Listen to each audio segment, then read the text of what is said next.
নির্জন আকাশ চিরে ছুটে যায় আগুনের স্রোত। রাতটা যেন এক যুদ্ধের ক্যানভাস। খবর আসে ইরানি মিসাইল ইসরায়েলের গোপন ঘাঁটিতে আঘাত হেনেছে। ধ্বংসস্তূপে পরিণত হয়েছে আমান ও মোসাদের গুরুত্বপূর্ণ দপ্তর। আয়রন ডোম, যাকে একসময় অজেয় মনে করা হতো, এবার ব্যর্থ। তেহরান বলছে এ কোনো প্রতিশোধ নয়, এটা এক ঘোষণা। হিব্রু ভাষায় সরাসরি হুমকি দিয়ে তারা জানিয়েছে ইসরায়েলের প্রতিটি অংশ এখন বৈধ লক্ষ্য।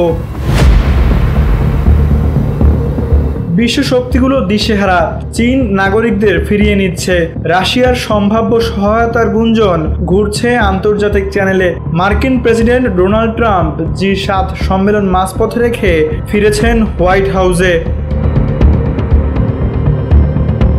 ইতোমধ্যে মার্কিন কংগ্রেসে উত্থাপিত হয়েছে no war against Iran act, যা প্রেসিডেন্টের যুদ্ধ ঘোষণার ক্ষমতা সীমিত করতে পারে। তবে সমুদ্র পেরিয়ে যুদ্ধজাহাজগুলো মধ্যপ্রাচ্যের দিকে এগিয়ে চলেছে।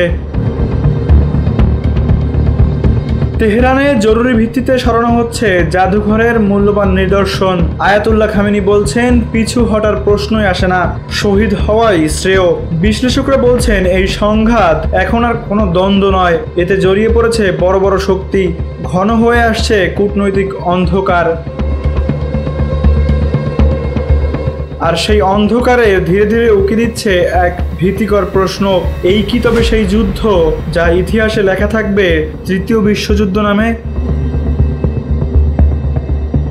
তানভীর আহমেদ, এনপিবি নিউজ।